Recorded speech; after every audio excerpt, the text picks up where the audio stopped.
Are you ready to unlock the secrets of securing funding and achieving impact in the world of European research and innovation? So really incorporating, I think if we look at STEM, say we take STEM, say engineering, medical, life and medical sciences, how do we incorporate in a meaningful way social sciences and historical sciences? So bringing those disciplines together, I think if we're looking at, a lot of the research funding is in the space of global challenges and the SDGs, and there's increasing importance in bringing these different spaces together, but in a really meaningful way. And that goes in the reverse too. If you've got sort of social sciences, is how to, bringing in STEM sciences together. So that would be one.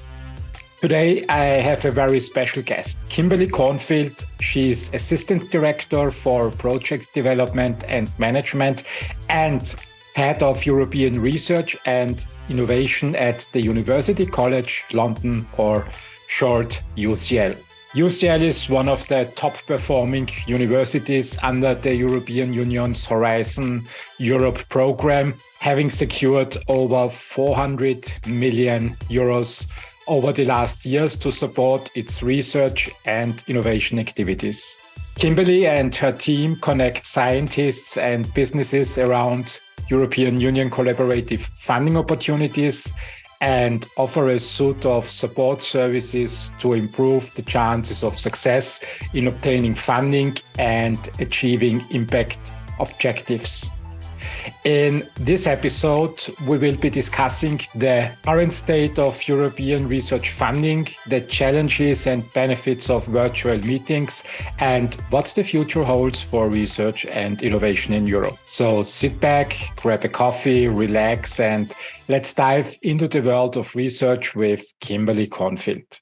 So it will take a few seconds until, here she is. Hi, Kimberly, good to see you. Hi, good to see you. Happy holidays. I've just caught the end, sort of the last 10, 15 minutes or so of this chat, which has been really interesting to hear about your company and coming to Europe. That's great. Thanks a lot. Thank you. Kimberly, maybe you can introduce you a little bit, give a little bit of background to what you do in London. Yeah, so it's Canadian accent. So I'm originally from Canada, but now also British. And I am Assistant Director at UCL for Project Development and Management, and I'm head of our European Research and Innovation Office. So my team and I are responsible for all of UCL's European funded research, in particular this Horizon 2020 program and Horizon Europe. So the successor program is Horizon Europe, which has about 95.5 billion available for Europe research and innovation actors, as well as across the world as well, for the next 7 years, so starting in 2021. And our portfolio is around 475 million from the previous program, and now inclusive into the new program, which also is Horizon Europe guarantee funding at the moment. So we still have the situation. My challenge of the year has been the UK's position in Europe and association to our research and funding program. What would life be without challenges? Exactly. I would say I'm learning something new every day, and I'm not bored. That's a good thing. Kimberly, one question before we say Happy New Year to Lina and Mauricio. I know the UCL has a few researchers, so I think it minimum 10 or 20. Just kidding. Are you aware of researchers that do something in animal nutrition? Is this a part at the UCL research community? Off the top of my head, I can't sort of think of someone indirectly or directly, but I imagine, yes, we've got a bit of everything, and then interdisciplinary nature too. So it might be some area that is not what we wouldn't first think of as well. So if there's interest, of course, in connecting, I'd be happy to look into that. Lina, Mauricio, I wish you a Merry Christmas and a Happy New Year, and thank you very much for being part of today's recording show. Okay, thank you all. Happy New Year. Bye-bye. See you soon. Christmas. Bye. Bye. Kimberly, how is it going? Where are you currently? Are you in Canada or are you in London? I'm still in London at the moment. So, and I'll be headed to Belgium for Christmas. So I'm going to the continent for Christmas this year. Yes, it's a short. How long is the trip to Belgium? Just 2 hours by train. So very smooth, usually. By train. So you go via France and then. Exactly. Yes. I take the Eurostar, the Channel. Kimberly, what were your highlights in 2022? It's been quite it's been quite a year. I think, I was thinking about this before, in preparation for today and speaking with you. And I think it's really it's been the people and our continued submission and successes in Horizon Europe, despite delayed the UK's delayed association to the program and the challenges that has brought on. But I can still see just my direct team and how we're working across the organization, but also with our European collaborators, that a lot of exciting research and innovation in this space continues to take place, and just how the people working with people and how we've come together, it's just really been, I think, my highlight for the year. We had, sorry. No, go ahead. We had what I've just had a look at our recent stats is we've actually seen an increase in collaborative projects being submitted in 2021 to the Horizon program compared to, and more in 2022. And I think that's been really, especially, there's a lot of uncertainty, but actually people are continuing to work together, and even more so this year. Do you see an uptake in real life meetings, or is the Horizon community still more or less virtual? I've seen an uptake back in face-to-face meetings, and I think it's finding that balance. So when we can, I do see sort of more conscious approach to travel, so to minimize our environmental impact and what we can do. So when do we need to meet in person, and when can it be done virtually? But I think it's really great to see, particularly these collaborative projects, being able to come back and meet in person. I think that has a lot of added value. So sometimes it's good to meet virtually, but a lot of times it's still important to meet in person. So I'm seeing more and more again, which is great. What is your optimal balance from your experience between virtual and real life? Where do you see the advantages of both worlds and the challenges of both worlds? Yes, I think I'm very conscious of sort of what I travel to now. So I really sort of think about what's going to be the greatest value add. So conferences, and if you've got a particular challenge or project that you're working on, sometimes that face-to-face is when you really need to come together, or returning to the office. So my team and I, we're still hybrid. So we come together once a week. Every Wednesday we come in and we meet and we work together in the office there. And you can come in more, but it's sort of a set day, as sort of a teaming day across our department. And I think that's a really nice balance. We might come in a couple of days in a week, but that ability to still come in together and meet with the team, but have some, but be able to also have that virtual. I think that's a really nice, the hybrid world, but it's tough to find the balance. I think we're still learning. Yeah, that's true. I think life changed completely. The great thing, in my opinion, is that models like this one, video podcast, webinars, was next to impossible implementing 3 years ago before the pandemic. Now it's a no-brainer. Whenever I ask someone, do you want to join, I get a yes. So I'm very happy about that. 3 years ago, before March 2020, whenever I asked someone if they would like to be on a podcast, they just look at me and say, why? What's the benefit? Where do you see the benefits of the virtual world in your work environment? I think it just gives it's time and energy. So what you can reduce sort of from commuting time as well for a team, it allows people to have more time with their family, use that time maybe more for a health benefit, whether you start your day with yoga as opposed to getting onto a tube in rush hour, and sort of flexibility as well. A lot of my team and myself are not originally from London. So can we, be able to work in different places for sort of, even if it's a small amount of time, but just to create that. I think it's still an effort. Once work's in the home all the time, you've got to make sure that you create that boundary or balance. But I think the hybrid solution, if you get it right, can really help in that.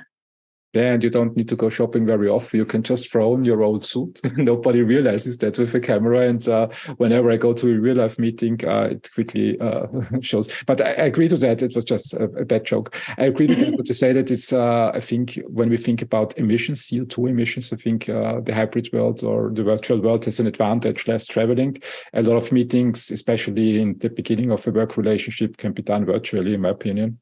And Yes. where do you see when we switch now, when we shift gears and talk about, you mentioned Horizon program. What's going on in the Horizon world?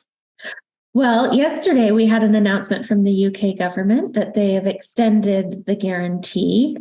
So maybe for some of the listeners that don't know what that means is we're in this interesting limbo stage of, it's called associating. So we can participate, UK organizations, in proposals as a beneficiary.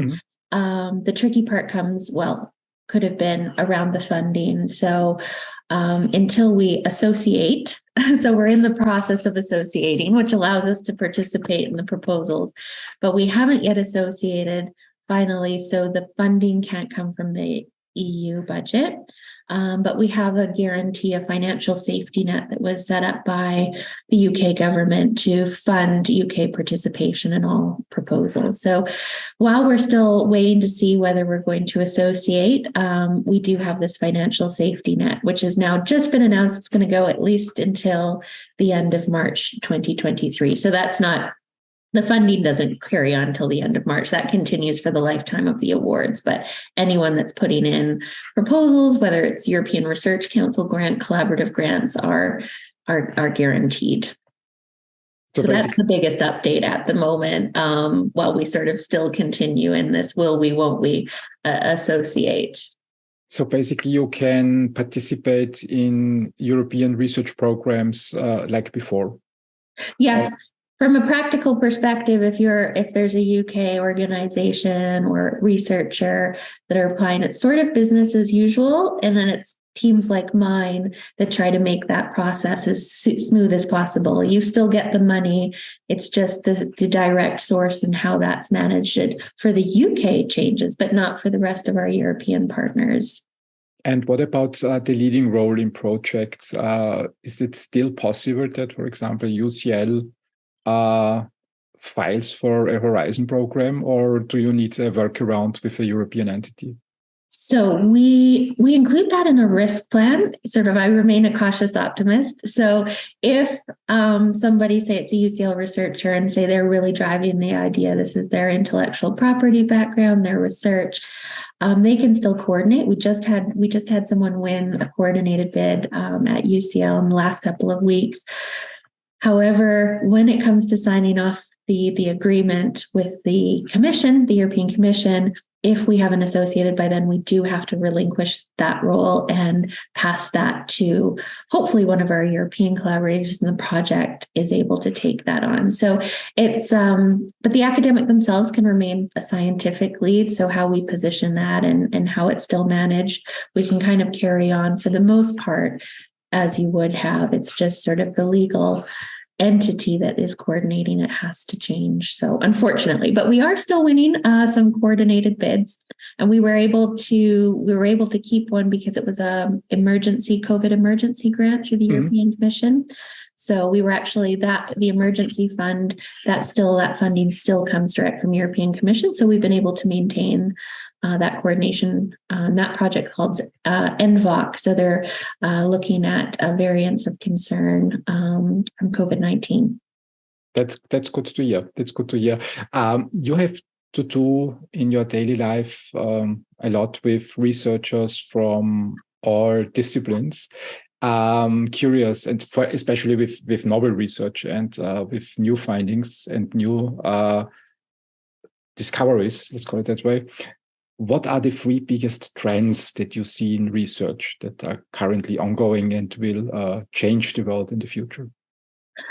I think it's interdisciplinary. So really incorporating, I think if we look at STEM, say we take STEM, say engineering, medical, life and medical sciences, how do we incorporate in a meaningful way social sciences and historical sciences. So bringing those disciplines together, I think if we're looking at, a lot of the research funding is in the space of global challenges and the SDGs, and there's increasing importance in bringing these different spaces together, but in a really meaningful way. And that goes in the reverse too. If you've got sort of social sciences, is how to, bringing in STEM sciences together. So that would be one. Cross sector. So I think, really to achieve impact, we need to work across our different sectors. So if we just take research and research entities and businesses, and I think we really need to increase that collaboration, but also we've had a lot of conversations in the past of when do you bring together, when do you match up these organizations at which stage of research development, which I still find really interesting. And it's that impact. So I'm really, my team helps right from a concept of an idea and a European call, and even bringing in different partners, but looking at how can you support throughout that whole pipeline to get that post-project impact. And so when do you collaborate with companies, which companies, and how do you do that? So I think that's going to be, a continuing trend. So the interdisciplinary and cross-sector. And then the third is global. I think more and more global collaboration. We have a lot to learn from each other. And a lot of these, if we're looking at sort of climate issues, while some areas are more adversely affected than others, there are shared challenges there. We've had the flooding and heat waves. And so I think those are my sort of three areas that I would say will be continuing focus, especially around funding. If you're looking to get funded, I think, especially in sort of larger scale, or if your research is around sort of global challenges, that would be what you need to do. Yeah, climate change needs a lot of sorting. I think there is a lot of awareness on the topic, but sometimes I have the feeling that I get contradicting messages via social media and in the news. I think it's good that a lot of research is going on. You mentioned the one word, interdisciplinary. And said that it's important to bring social science to the table. Where do you see the advantages to marry traditional sciences with social sciences? Well, I'll give an example, actually. So this is one of, I would say, something that was really very interesting that launched this year. UCL is the host institution, and it's called PEARL. So it's a Person Environment Activity Research Laboratory. That's what it stands for. But it explores the way people interact with the environment. Mm-hmm. And I think that's an example of behavioral science. Maybe not this. This one will have a lot of research. So this is essentially, they've got life-sized environments. So railway station, town square. So you can control the conditions and see how individuals will or collective people react with that. And that sort of makes me think to, psychology, behavioral sciences, and sort of how, if we're adapting to climate change or you're developing a drug treatment. And so how people and what has happened in the past of historical sciences as well, I think can really help inform how do you approach your research, what are the potential impacts, and how to achieve greater positive impact with those sciences. We've had, previous projects as well that they've looked at fairy tales. And it's fairy tales? Yes, they looked at fairy tales as for natural medicinal properties, I think would be sort of how to say it. So if a fairy tale written about a certain, say, vegetable or flower, actually has that come from something, and can we incorporate that in medical sciences? So that was sort of a very interesting, I thought, as an example. What was the outcome of this project? So they did find something now, but it was from a marketing perspective on the larger companies, didn't feel that consumers would be interested or comfortable buying a product that incorporated a certain vegetable or fungus or flower. I can't remember the exact details around the project, but it's one that just sticks to my mind of how you can incorporate, literature and fairy tales into modern day life and medical science. Yeah, I think that there's a lot of culture built around in Asia. I think traditional Chinese medicine is basically using natural products and just observing how they change the body composition. And amazingly, I mean, we have afterward we have Colin Ewald on the call. He's very much involved in longevity research. And what I find amazing is that very often, what I learned 20, 30 years ago, when I did studies in martial arts and got a little bit, not very much, introduced to the world of TCM, that nowadays a lot of scientific studies verify these approaches. This is really amazing. So I think fairy tales, maybe there might be really some hidden information in there to find new medicine. Yeah, I think it's really interesting. I mean, I love the creativity and thinking outside of the box and bringing, there's lots of really interesting research or knowledge. And I think sort of just as a growing trend to really bring that together, to come up with new ideas or things we didn't realize and can really support each other. That's great. When we think about the Horizon program again and look towards 2023, what is coming towards the research community in 2023? So the European Commission has also just released the 2023 and 2024 work programs. So we know what's coming. And on my team's website, we do have a page which directs you to the European Commission's work programs. So that's exciting. And also, so you can look ahead for 2023. We're encouraging our colleagues to continue to apply, especially now that we have this continued guarantee from the government. But there's a lot of interesting health calls coming up. Those deadlines for the collaborations are around March and April. And what's also great about 2-year work programs is you can have a look at 2024, especially if you're new to getting involved into this, because there's such a big endeavor and undertaking. You do have time to start building up to that and into 2024. So, and then I hope we have a decision on Horizon Europe Association. But I think I've grown accustomed to living into uncertainty. So if we don't, and we just keep, it's sort of a lesson as well as what's within your control and what's not, and just being ready to react to and respond to whatever opportunity. And I think quite quickly. So just being prepared, whatever way it goes, just being ready for it. The world is ever changing and it doesn't stop. So it's you mentioned the Horizon Europe work program for 2023. Is there, let me ask it this way, which topic in the work program excites you the most? There's so many. I mean, I would say I'm really interested in the climate and the interdisciplinarity of climate research. So where it goes in with health, where it comes in with digital technologies, energy. So it's really, I mean, I think every sort of program is hitting on climate. We do have a lot of expertise around rare diseases at UCL. So there are upcoming calls that will allow you to apply for funding related to rare diseases. So that's always exciting for us, because then we get, my team and I will get a lot of proposals coming through addressing various rare diseases.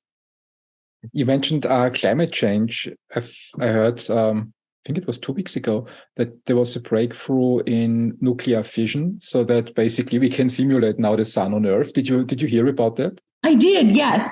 I'm not so up to speed on all the details, but I know it's been a big moment and a lot of, I think, excitement now for what that could mean and where we can go with that now in the next stages in research. I just heard it, but I think one sentence that